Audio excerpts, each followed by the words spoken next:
Ezinye izinto ziyimpica abadala futhi kunzima ukukholelwa kuzona. Kunowesimame la usibhalele mayelana nomshophi owavelela abangani bakamyeni wakhe. Lo wesimame igama lakhe uSimangele Ndlovu. Udabuka ngapha endaweni yaseMtuba ophondweni. uSimangele ukhule eKhakubo bengamantombazane bewu7 kodwa yena bephakathi nendawo. Ngo2019 uSimangele enza ugrade 10 kwaMsane eSecondary ukwathandana nomunye umfana oyibizwa ngokuthi uSibusiso Zulu.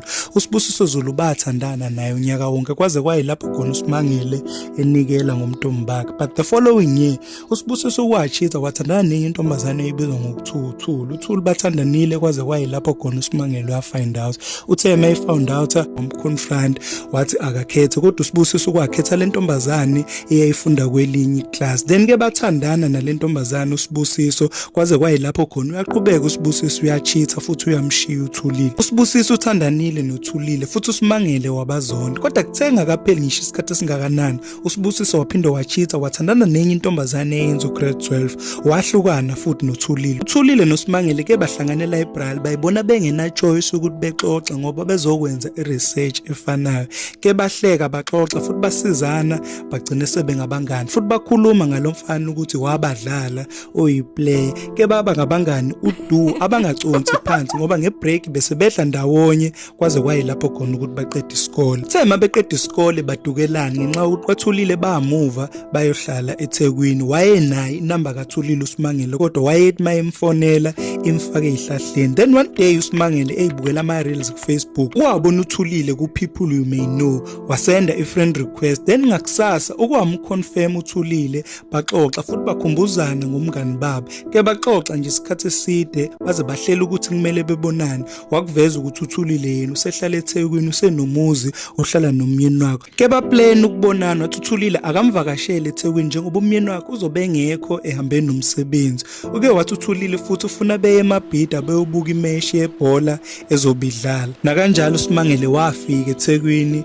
wavakashela uThulile. Ke wahlala insukwana uSimangele kwaze kwafika lolu suku lokuthi beye eMabhida beyobuka imeshi. Kuthe nje mabefika eMabhida bathakasela imeshi eyidlala ngaleso sikhathi kodwa kuthe nje ngesikhathi sekhefu uSimangele wabuka yenye indoda yebhuni eyilokhu imjongile nje eyayibizwa ngokuthiwa uStuart Price. uStuart Price wayeyiphoyisa esebenzele empangeni kwaCrime and Prevention. Njengoba nje bela eMabhida uStuart Price uhamba nabangani bakhe abawu4 okungabelungu abawu2 uBrad kanye noFrank noSmith oyikhalathi kanye nomuntu omnyama uNhlakanipho cela. uStuart wathumela uNhlakanipho kulezi izintokazi ukuthi ucela ukuthi bebajoyine futhi bedle ndawonye. Nangempela bahamba baya kwenye icoffee shop engasemaparking masusuzophuma eMabhida. Ke badla ndawonye bajabula kwaze kwa late. Thema kuba late uStuart wacela ukuhambisa lezi zintokazi eMlazi lapho ezayihlala khona ngoba abangani bakhe nabo babehamba ngeimoto. uStuart kwabahambisa eMlazi wabuyela emumva wasethatha inamba kaSimangele. Ke baxoxa kwaze kwayilapho khona uSimangele ubuyele eMtuba. Baqhubekile baxoxa bagcine sebathandana. uStuart ukwacela uSimangele ukuthi akeze ezomvakashela eKhakubo ukuze ezobona abazali bakhe uPrice. Nangempela uSimangele wahlela wafika kubo kwa Mr Price. Uthe mayefika khona babenza idina bangakuthakazela ukufika kwakhe kubonakala ukuthi lo mndeni uwumndeni ocwasayo. Akahlalanga kahle uSimangele nalomndeni ngoba wayibona ukuthi akamukelekile futhi babelokhe bembuza imibuzo ebindayo. Kuthe ngakusasa uSimangele elungiselela ukuhamba weza umzali kaStuart emthethisa embuza ukuthi ubafunani kanti abantu abamnyama kwenzakalani ngoMonica ngoba uMonica uyintombazane eright. Lonto yamcasula kakhulu uSimangele wazizwe engekho comfortable wahamba. Kuthe nje ntambama beyixoxela noStuart Price embuza ukuthi uphatheke kanjani njengoba ebevakashele umndeni wakhe. Ukwakuveza uSimangele ukuthi akaphathekanga kahle futhi umzwile uma kaStuart ethi kwenzakalani kanti ngoMonica ubani uMonica. Ukwakuveza uStuart ukuthi yena akasathandani noMonica intombazane owayekade ethandana naye futhi eKhakubo bamthandela yona. uStuart ukwadecide ukuphuma eKhakubo hamba wayoqasha eArboretum ngoBoulevard Street. Ukwabona kulula ukuthi emvakashele khona uSimangele njengoba nje bezobe bengeke eduze kwabazali bakhe. Bahlala ndawonye bevakashelana kwaze kwayilapho khona uStuart ufuna ukuthi uthando lwabo linyukele kwi-next level ethenga umuzi. uStuart ukwathenga umuzi eMerensea ku-Ave ku-Mississippi Road. Wakujabulela uSimangele ukuthi sebezoba nomuzi okuba ngowabo. Njengoba nje uStuart esethenga umuzi ukwacela ukuhlala noSimangele permanent kube umfazi wakhe kodwa uSimangele wakuveza ukuthi angeke kuze kukwazi ukwenzeka kanjalo. Kunemigudu okumele beyilandele yesiko ukwamtshela ukuthi kumele eyovela ekhaya kubo njengelobolo. Kodwa uStuart kwakuveza ukuthi yena ukholela kwi-Western culture, bakhokha imali kubo wesifazane sakumthenga. uStuart kwacela ukukhipha imali engango-150,000 kubo kwaSimangele ukuze emthenge njengomfazi wakhe, njengoba yena engakholelwa kwi-tradition yamaZulu. Ke kwaba njalo, wayikhipha le mali, bagcine sebahlala ndawonye. Ukuhlala kwabo ndawonye kwakumnandi futhi bejabule, especially unyaka wokuqala. Then the following year, kuthe nje ngelinye ilanga uSimangele yogross eRichards Bay eBoardwalk Mall, wahlangana nomunye umngani kaStuart wayebizwa ngokuthiwa uFrank. uFrank wacela ukuthi masebuyele emumva uSimangele abahambisana. Kanjalo uSimangele wathi mayeqeda ugross wahamba ofaka igross emotweni kaFrank, wangabe sayirequesta imeter tax. Kuthe nje endleleni waqala uFrank wapressure uSimangele amathanga. uSimangele wacaswa kakhulu wathi uyenzelani leyo nto uFrank njengoba ewumngani noStuart. Kodwa uFrank kwakuveza ukuthi ade ase emhalela uSimangele futhi ufuna ukulala naye. uSimangele wavele wathi yena ucela ukwehla, kodwa uFrank wathi kulungile, ngizohamba ngiyokubeka lapho uhlala khona, kodwa yazi ukuthi ngiyakuhalela. uFrank ke wahamba wayombeka uSimangele lapha ahlala khona. Then ngakusasa ukwaphinde futhi wabuya uFrank. Uthe mayingqonqoza eminyango wabuza ukuthi ukhona yini umngani wakhe uStuart. uSimangele kwakuveza ukuthi akekho uStuart usemsebenzini, kodwa uFrank wavele wadumela uSimangele ngokhisi, wamqabula futhi wathi abahambe boyithokozisa ngocansi ekamereni. Wacaswa kakhulu uSimangele ngesenzo saFrank, wathi uzofonela umyeni wakhe njengamanje emtshele ngalento. Uthe mayibuya umyeni wakhe wamtshela ukuthi uFrank wenzeni,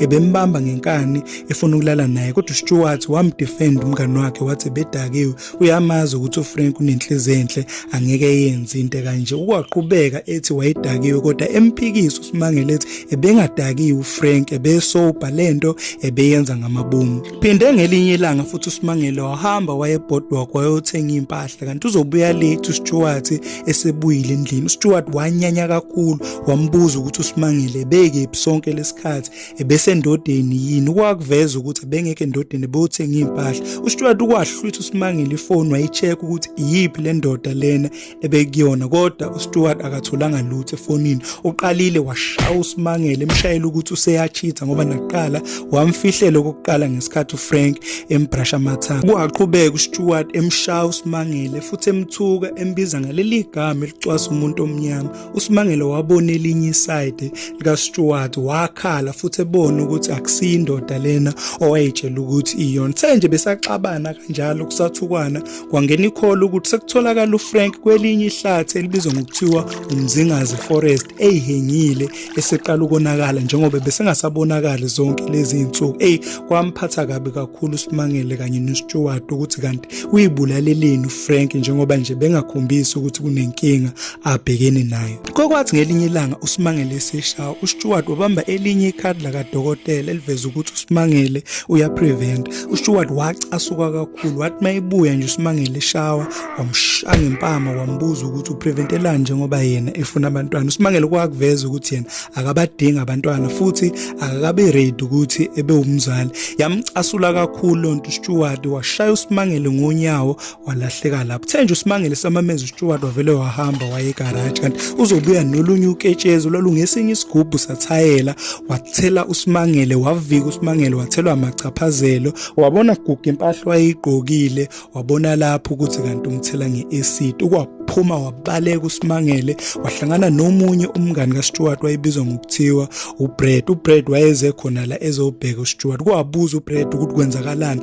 wamchazela uSimangele ukuthi ufuna ukumbulala ngaphakathi uStuart. uBrad ke wathi kuSimangele kehlisa umoya, bangena ngaphakathi endlini, wakhuluma nomngani wakhe uStuart, wehlisa umoya futhi waxolisa uStuart ngento ayenzile. uBrad ke wabuya ngakusasa eze kuSimangele wathi cela ukuthi be-exchange ama-numbers ukuze ngesinye isikhathi mase semxaka uStuart ngoba yena uyamlalela uBrad ezezolakelela. Nangempela uSimangele wamnika uBrad number. Qhubekile bexoxa uBrad noSimangele kwaze kwayilapho khona ukuthi bayathandana futhi uyeza uSimangele ukuthi hayi uyamthanda uBrad. Ke baqala bahlangana, bagcine sebebhuka futhi sebeyithokozisa ngokucansi. Belokho beyifihla nje lento, beyifihlela uStuart. Then ikhamba isikhathi uStuart wafika nendaba ezinhle ukuthi lapho ay-apply khona kwi-military emasosheni bamthathile.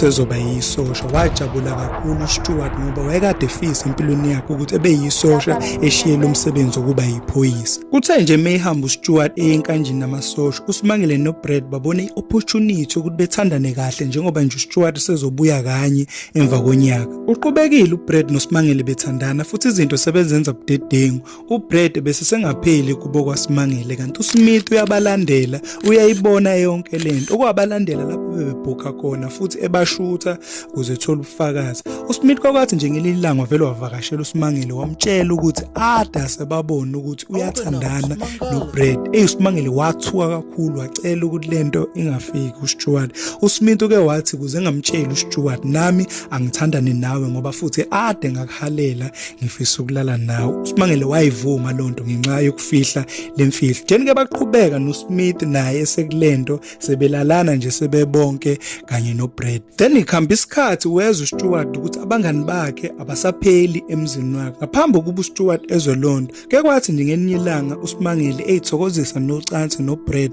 kanti uzonyonyoba uNhlakanipho ocele lokhu umngani kaStuart omnyama ukwanyonyoba wangena endlini futhi wababona beyithokozisa ngocansi ukwakhipha ifoni wayerekhoda yonke into abayenzayo. The nje mebephenduka uBrad kanye noSimangele bambona uNhlakanipho. uNhlakanipho ke wathi ngizomceba futhi nginobufakazi obubambekayo. Ke bathuka kakhulu ngalento bamcela uNhlakanipho ukuthi akangamtsheli uStuart ngalento kodwa uNhlakanipho kwacela naye ukuthi ukuze eyigcine lemfihlo ufuna ukuthi beyithokozise ndawonye ngokucansi benze threesome na kanjalo bakwenza lokho. The nje emva konyaka njengoba bese kuyinsakavukela sebemlala uSimangele bonke futhi nawo uSimangele bese engasayijabuleli lento njengoba yena wayethanda lento kuyenza noBrad futhi uyena umuntu ebemfila mabenza inkonzo yaseGamereni. Ke kwathi nje makuphela unyaka wabuya uStuart njengoba wayesezwile ngandlebeni usabangani bakhe abasapheli ukwabuya wazenza umuntu ozorenovate indlu kanti uzofaka amakhamera lawa amancane abizwa ngokuthiwa ama-hidden camera. ukwafaka amakhamera kodwa umuntu orenovate indlu wabuyela emuva. uStuart ukwabuya nje emva kwa6 months enkanjeni futhi wangakhombisa ukuthi kunento ayisolayo. Kwahlala nje insukwana kwathi ngelinye ilanga wacela uSimangele ukuthi kunento afuna ukuthi beyibuke efonini ukwadlala le footage lena yonke lemgilongane akade beyenza engekho. Wathuka kakhulu wakhala uSimangele futhi wafikela ukwesaba waqala wamchazela uStuart ukuthi lento yaqala kanjani kodwa uStuart wakhombisa ewumuntu understandayo futhi ongali wathi uyiblame yena ukuthi wahamba emasosheni washiya umfazi wakhe walandela icareer yakhe. Kwakhala uSimangele futhi wakhombisa nokuyisola ngento eyade iyenzeka njengoba naye bese engasayifuni yonke lento ibiyenze kodwa uStuart ukwayiziba lonto futhi wabiza abangani bakhe ngakusasa wabenzela iphathi wathi uyabathanda. Ke wathi nje mayiqeda ukubenzela iphathi wahlala insukwana wabuyela enkanjini futhi uStuart. Uthe nje mehamba uStuart kwaselo kwafika uBrad ngakusasa wamxoxela uSimangele ukuthi useyazi uStuart ngalento futhi wafaka amakhamera kulomuzi uSimangele yena bengazi. Ukwaphika wathi ayikho lonto wavele wangakholelwa kulento ayishiwo uSimangele. Then ikhamba isikhathi esingangenyanga ezu3 waqala uSimangele sengasababona abangani bakaStuart sebengasizi. Kuthe nje makhamba isikhathi weza umlayezo ukuthi abatholakali futhi ngathi badukile sebecingwe yonke indawo. Amaphoyisa ade ekhipha umkhankaso bacinga awazanga amaphoyisa ebathola. Ukwaqala wabona igxotsheni missing people ebabona abangani bakaStuart ukuthi balahlekile. Lento kuyamkhathaza kakhulu wayibuza uSimangele ukuthi kanti kwenzakalani. Then ikhambe kwaze kwaphela unyaka lutho ukutholakala abangani bakaStuart. Amaphoyisa aqhubekile acinga angabathola. Then nje kuthema kuphela unyaka njengoba uStuart bebuya kanye emva konyaka wabuye ejabule futhi ekhombisa ukuthi umxolele umfazi wakhe ngento wayenza. Umbuyela nama gifts nembali kanye nezimpahla wayekade emthengele zona futhi ekhombisa ukuthi usekhohliwe ngaleyanto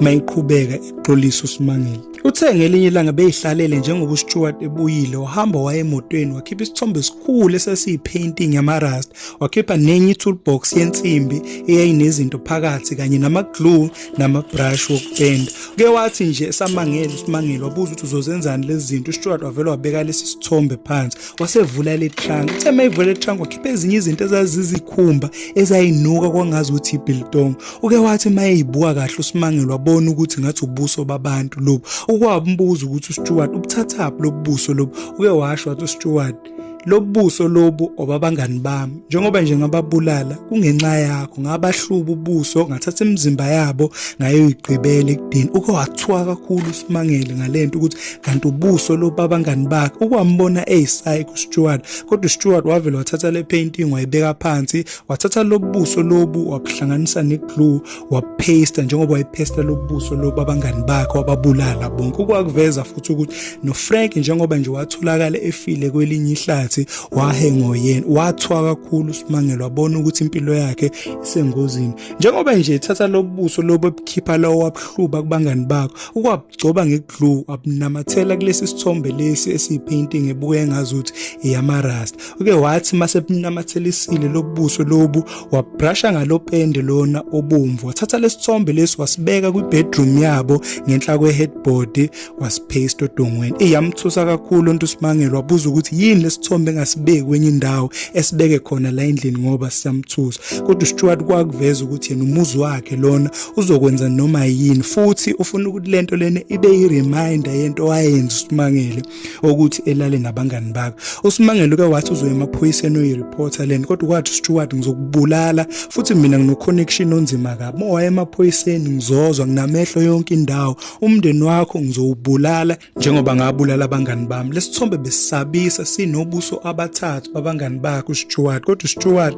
wayengenanembeza futhi engayisoli ngalento lo wayenza wayikhombisa ukuthi wayeumuntu one-anger ke kwathi nje mayehamba uStuart ebile enkanjini wasigudluza lesithombe uSimangele wahamba wayosibeka egarage kodwa besibuyisela mawukuthi sekusondela isikhathi sokuthi ebuye uStuart khamba isikhathi eside njengoba besebenza emasocial kwaze kwayilapho khona ukuthi uyagula uphathwa yicancer ubuyele ekhaya ukwamnakekela uSimangele njengoba besegula esenecancer kwaze kwafika lapho khona ukuthi uStuart uyashona uSimangele kumphathanga kabi lokho njengoba yena besesabela impilo yakhe besengasamthandi futhi uStuart then ikhamba isikhathi njengoba nje seshonile uStuart wayisola uSimangele ngayo yonke lento ukuthi bekuthiwa wakuveza emaphoyiseni futhi wawutshela nomndeni wabangani bakaStuart ukuthi uStuart owabulala abangani bakhe njengoba nje sekumanje uyayisola uSimangele kakhulu ucela iluleke iqondile ukuthi engenze njani lesimo lesi abhekene naso njengamanje ewatshele yini amaphoyisa ukuthi uStuart owabulala abangani bakhe njengoba yena